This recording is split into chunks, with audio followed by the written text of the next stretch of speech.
Hey guys, Professor Bill, Comic Book University, and SelfMade, issue number 1. Now I sat there in the comic book store, right, and I looked at this cover. I'm like, yeah, I don't know what to make of this comic book. And usually that's how I'll judge a comic book that I don't know from a company that, whatever, like just creator-made stuff and all this stuff. Not everything's going to be good. Not everything's going to be good, all right? So I passed up on the comic book. I didn't even show it on This Week in Comics, right? So then I go home and I'm sitting there doing whatever. And I'm just like, like I see the comic book looking at me on freaking Comixology. I'm like, you know what I'm saying? I'm not really that interested. And it's just, I'm like, you know what? It ain't going to hurt nothing. Whatever. So I buy the comic book. Man, this was a good comic book. Let's get into who made this. All right, Self-Made. This is issue number 1 called The Final Contradiction. Writer Matt Groom. Artist Eduardo Ferragato. Colors Marcelo Costa. Letters A Larger World Studios Troy Pateri. Wow, I didn't realize he was part of a bigger thing. I think that he maybe made that himself. I don't really know. Anyways, yeah. We know Troy Pateri. And editor Kyle Higgins. Man, they're not clowning around here, dudes. And Olivia King did the logo design. All right, so we've got what is this girl's name now? Like, it's hard navigating through digital comic books, but I'm the one who chose to get it this way. So Amara, I think this girl's name is Amala. Switch the R for the L. So there's this big kingdom. All right, there's this huge kingdom. They're talking about, in the narration, how everybody's got a destiny to fulfill, but all these kingdoms they're run through strict hierarchy and obedience and blah blah blah blah blah tradition. So there's this big speech given, and I'm sitting here like, listen, I've heard plenty of speeches being given in the military. The rallying cry, and they're not all as cool as Mel Gibson's Braveheart. All right, some of them suck. This one went right along with that. It was so tropey. I'm like, you're freaking kidding me at this point, right? Like, oh my god, this is the kind of speech that only really stupid young kids listen to and go, yeah, I know, because I used to be one of those stupid young kids in the Army. Now, that being said, I understand why the stupid tropey speech was given. It took till the end of the comic book for me to understand that, though. There's this girl, Amala, and she's like, oh, this guy's going to get us killed. Like, we could just go out and in front of the walls and use jungle combat in the or guerrilla warfare in the woods in front of the castle walls. And yeah, that's actually not such a bad idea. The army comes to the front gate, they start fighting, a couple people up top, firing down some arrows and whatnot, fire, water, whatever you got, all right?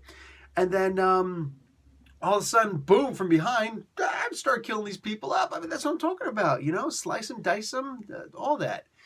Nope, instead, she just keeps her mouth shut. The guy next to her, hey, Amala, the king respects you. He'll listen to you. Say something, dude. She's like, no, it's not my place. No, I shouldn't do that. No, it's not right. It's like, listen, you're going to get us all killed. He's going to get us all killed, and you're going to allow it. He would listen to you. You could do something now, but once combat starts, it's over. And she just, you realize later on that she kept her mouth shut. Now, she's actually the only survivor when these guys, the bad guys, come in and tear them all down. Notice I said bad guys also. Nothing is what it seems in this comic book. Nothing is what it seems. All of a sudden, this dude shows up with his fire mage. He's like, oh, hi, I'm here to destroy the guy. What? Where's your army? This guy's got an army. Oh, no, it's not that important. I'm going to take care of it. It's my destiny to destroy this guy. What kind of bullcrap is that? What are you talking about? So, yeah, just the comic book is nuts. You're going through, and all of a sudden you realize that this guy has a very specific power. He has the power to see into the future. Oh, wait, no, that's not what happens. He has the power to play out events, and then when he doesn't like it, he jumps back in time to where the critical decision was made, the critical error decision was made. And then he can try and change the outcome by picking a different path, like a choose your own adventure, just going back a page. Or if you play video games, at a certain save point, oh crap, I died, go back to the save point because I'm not starting the whole game all over again. Then you realize that's exactly what it is. This whole thing is a video game.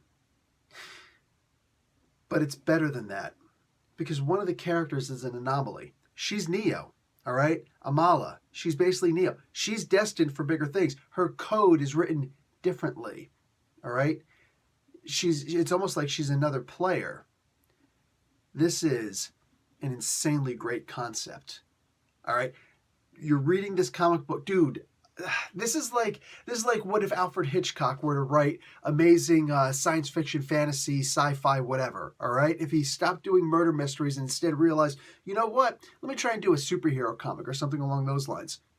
That's exactly what this would look like. Because Alfred Hitchcock, you got, oh, here's the main character, here's all this, here's all that, here's all these crazy things, and all of a sudden, psych, plot shift.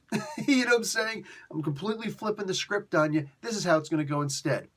And you're like, okay, well, this is really weird. Okay, so what's going on here? And then by the time you get to the end of the comic book, you're like, oh yeah, by the way, all of that was fake. Guess what?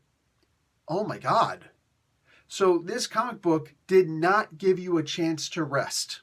Yeah, that's why everything seems so tropey. Everything seems so out of whack, so crazy, because it's all just a video game. It was all scripted. This was an ingenious concept. This was a genuinely ingenious concept. I dug this comic book. I think you're going to dig this comic book too. Go and pick it up. Self-Made. I was impressed. I can't wait to see issue 2. Can't wait to check out what's going to happen next because they have to try and play it out. They're like, well, we could just erase her, but let's try and play this out, explore, see what's going on. Maybe we give a new sense of realism to the game. This could be good, this could be bad, but I do know one thing's for sure, it's going to be fun. Professor Bill, Comic Book University. Class dismissed.